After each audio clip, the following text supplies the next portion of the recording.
आज की क्लास में हम ले रहे हैं क्लास 10 का एक्सरसाइज 4.3। 4.3 को करने से पहले कुछ उसके रूल्स देख लो।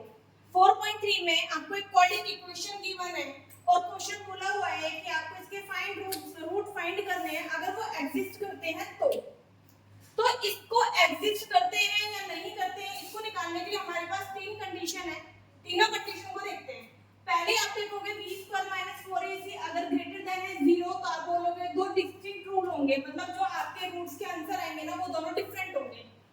नेक्स्ट बोला गया है b² - 4ac = 0 अगर वो इक्वल टू 0 निकलता है तो जो दो रूट निकलने वाले हैं, आपकी जो x की दो वैल्यू निकलने वाली है वो दोनों इक्वल आने वाली है। नेक्स्ट है आपका b² - 4ac लेस देन 0, यानी कि अगर लेस देन 0 माइनस में अगर आपकी वैल्यू आती है इसको सॉल्व करके तो आपको आगे सॉल्व करने की जरूरत ही नहीं है क्योंकि उसका आंसर हो जाएगा नो रियल रूट्स। ठीक है, अब सबसे बड़ी बात है कि ये b² - 4ac है क्या, तो यहां पर समझेंगे बेटा।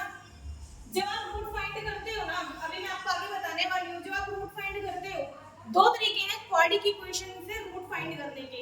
एक होता है मिड टर्म को ब्रेक करके और एक होता है जहां पर आप x का एक फार्मूला लगाते हो। ठीक है, लेकिन उस x का फार्मूला लगाने से पहले आपको ये देखना होता है कि क्या रूट्स निकलेंगे भी या नहीं। ठीक है, क्योंकि जब आप मिड टर्म ब्रेक करते हो ना तो आप कोशिश करते रहते हो यार कोई तो नंबर होगा ना, कोई तो नंबर होगा जो हमारी दोनों कंडीशन को सेटिस्फाई करेगा। लेकिन काफी कोशिशों के बाद जब आपको पता लगता है नहीं कहीं ना कहीं क्वेश्चन में गड़बड़ी है क्योंकि नहीं निकल रहे हैं, बहुत सारे फैक्टर्स ढूंढ लिए, हमारी मिड टर्म ब्रेक ही नहीं हो रही है, तो इस प्रॉब्लम से बचने के लिए आप यूज करते हो फॉर्मूला एक जिसका नाम है x = -b - +√t अपॉन में 2a।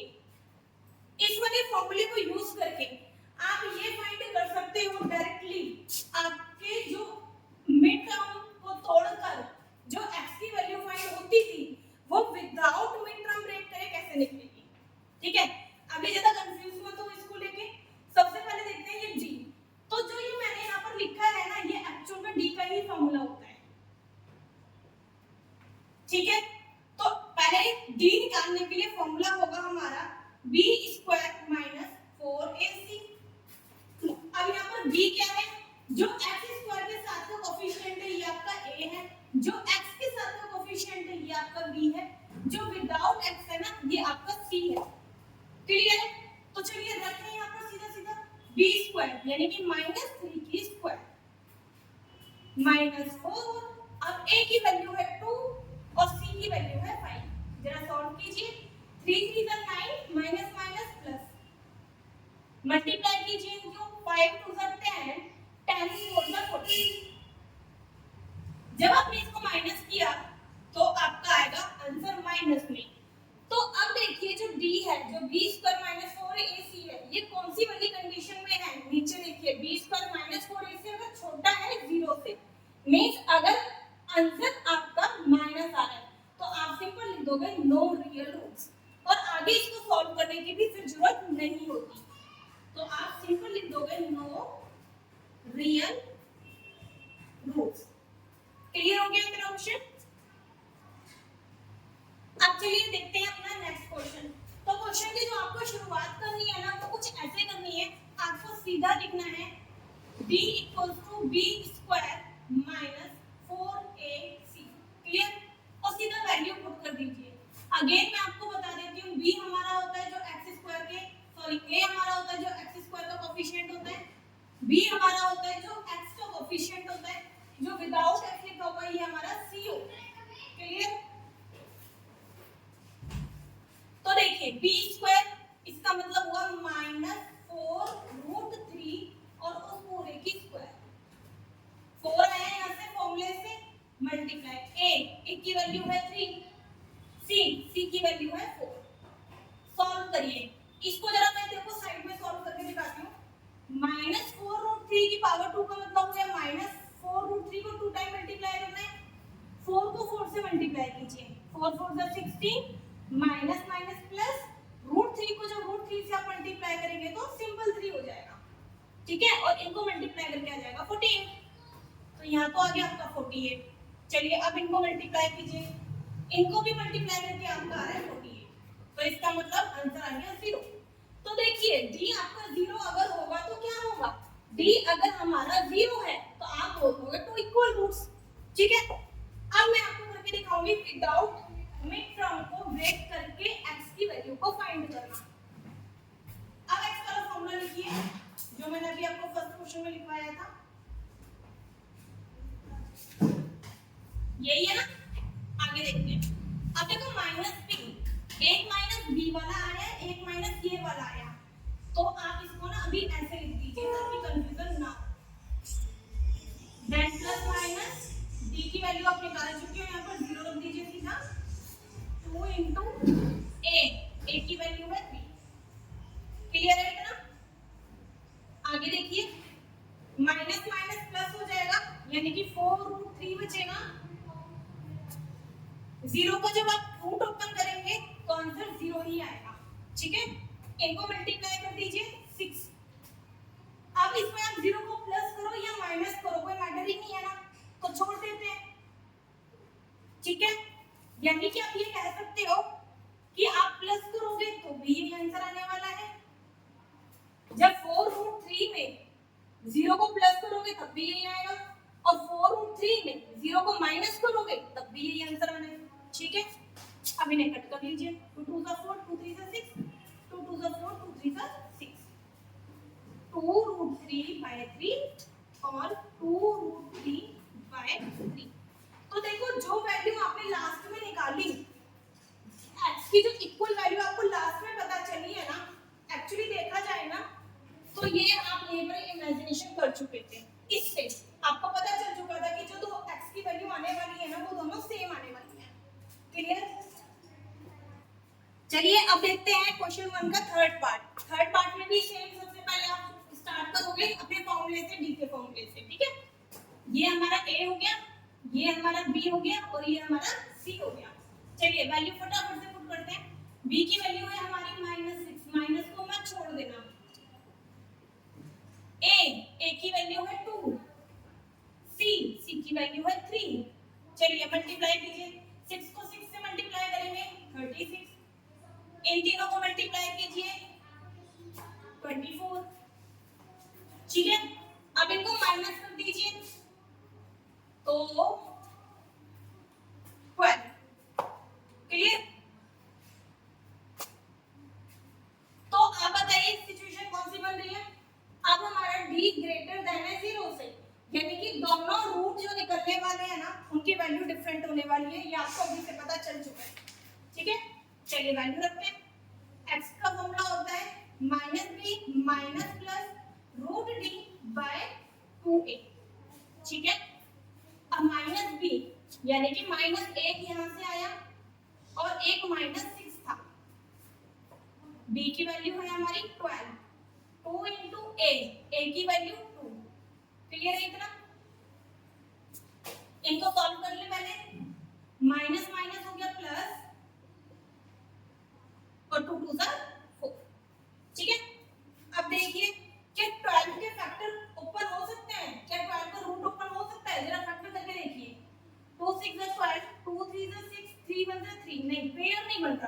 रूट कब ओपन होता है, जब पेयर बन जाता है। पेयर तो बन ही नहीं रहा है, तो आप इसको ना 12 को लिख सकते हो 2√3। जिसका पेयर बन गया उसे बाहर निकाल लो, जिसका नहीं बना उसे रूट के अंदर छोड़ दो।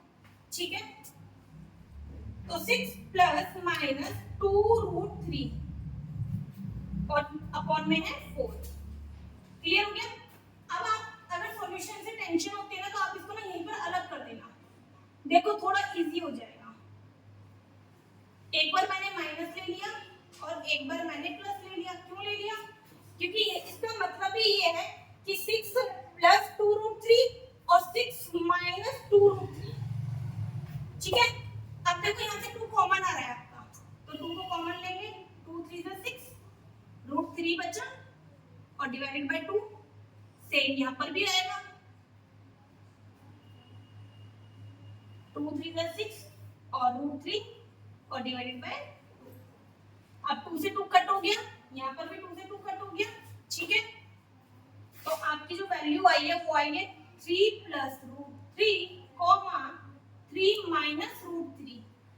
अब इधर देखो क्या डिफरेंट है आपका, दोनों में सिर्फ साइन का फर्क है, लेकिन है तो वैल्यू डिफरेंट ना हमारी। एक छोटी सी मिस्टेक हो गई है, यहाँ 4 था और पता नहीं कैसे नीचे नीचे आते आते ना वो मेरे से -2 रह गया, तो इसको प्लीज ठीक कर लेना, ठीक है। तो जब आप 2 से 4 को काटोगे तो डिवाइडेड बाय 2 बच जाएगा, तो यहाँ पर भी 2 और यहाँ पर भी 2। मैं यहाँ पर आपके लिए इसका सॉल्यूशन है इधर लिख देती हूँ ताकि आपको दिखाई दे जाए। 3 + √2 √3/2 और 3 - √3/।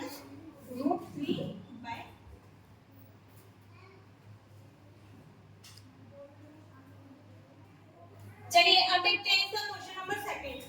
क्वेश्चन सेकंड में ना आपको बता रखा है कि आपके इस इक्वेशन के ना इस इक्वेशन के आपके 2 इक्वल रूट्स हैं, तो k की वैल्यू फाइंड करो। क्वेश्चन ये है हमारा, तो 2 इक्वल रूट के लिए हमें क्या करना है, b² - 4ac = 0 होगा, ये हमें पता है, तभी हमारे रूट्स इक्वल आते हैं। तो आपको क्या करना है, आपको इस वाले फॉर्मूले में सीधा वैल्यू पुट करनी है। तो a हमारा हो गया x² के साथ वाला, b हमारा हो गया x के साथ वाला और c हमारा हो गया विदाउट x, ठीक है।